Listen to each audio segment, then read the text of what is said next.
Miskien het jy al gewonder, wat word alles in die kerk geskryf? Dink 'n bietjie aan die agendas vir vergaderings, of die notules van vergaderings, aan verslae of rapporte waarin iemand terugvoering gee oor 'n opdrag wat hy vroeër gekry het.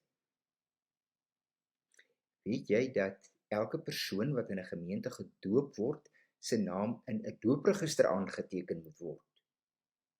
En so moet daar ook 'n lidmaatregister wees, waarin al die lidmate se name opgeneem is. Die register moet bygehou word wanneer daar nuwe intrekkers kom, en ook wanneer lidmate vertrek of sterf.